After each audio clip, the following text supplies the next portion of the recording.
What you're seeing here are the plumbers putting in stub outs / clean outs about every 40 to 60 feet along the main line of the sewer pipe.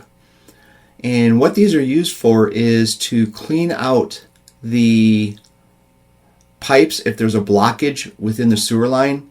What you essentially do is you take the top off, that screws off the top, and then you put a plumbing wire down into the main line, and it's like a rotor-rooter type thing. You twist it inside the pipe and then it clears any blockage that it finds.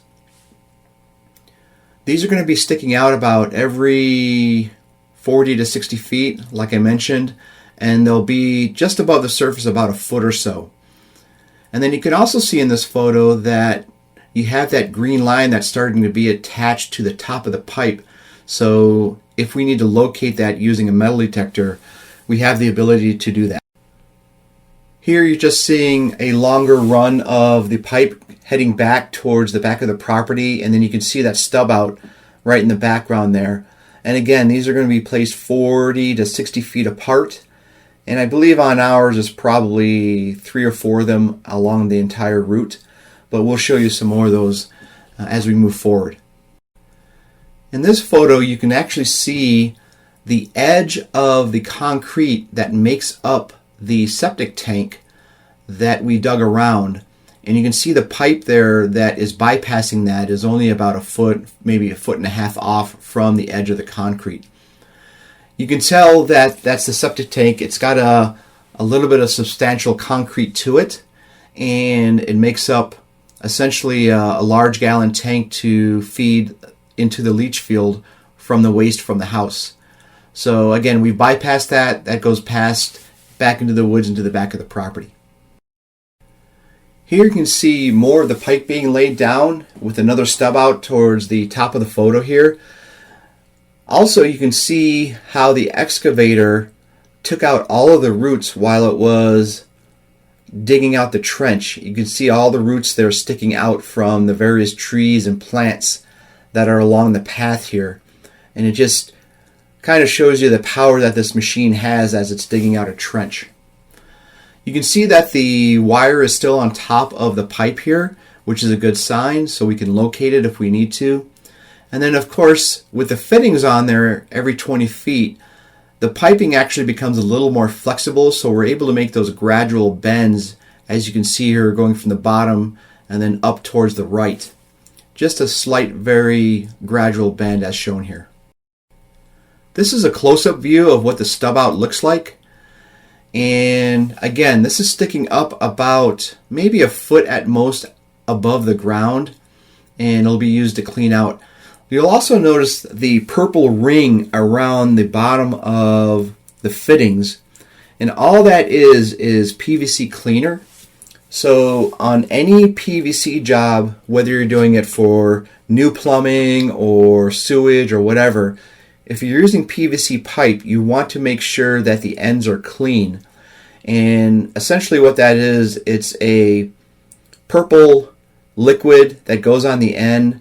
It smells almost like very strong alcohol, and that cleans the PVC pipe, or it primes it rather too. And then after that, what you'll do is you'll use PVC cement. And essentially what happens is once you apply the cement, you've got to work kind of quickly, and you put it into the fitting here. That cement essentially bonds to the fitting. It almost melts it into place. And then once that's in place, you will not be able to get that apart. You will end up breaking up the PVC pipe before you remove that fitting. So it is definitely permanent once that's put into place. But there's a whole preparation process that you have to go through, and that's just a matter of putting the purple on and then putting the PVC cement on after and then putting them together. It's almost like welding the two pieces together, but you're using plastic. Here you can see the stub out for the city sewer at the end of the property here. That was put in by the city probably 20 years ago when the house was first built, or shortly after there. And then you can also see the spool of green wire that we've been putting on top of the sewer line so we can detect it if there's an issue, or at least detect where the sewer line is.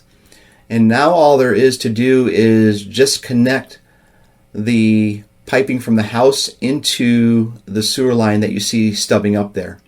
There's a connection actually at the bottom of that pipe that we'll have to connect to. One of the interesting things about this is we also had a crew come out from the city to put a camera down that stub out to make sure that it wasn't being used by someone else if there was another line there before we dug all this up.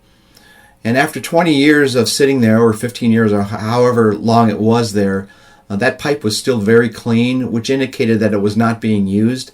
And then plus the research we did anyways, going through city documents just to make sure that this was the right stub out for my property. And the reason for that is because there's two more stub outs right around the corner from this.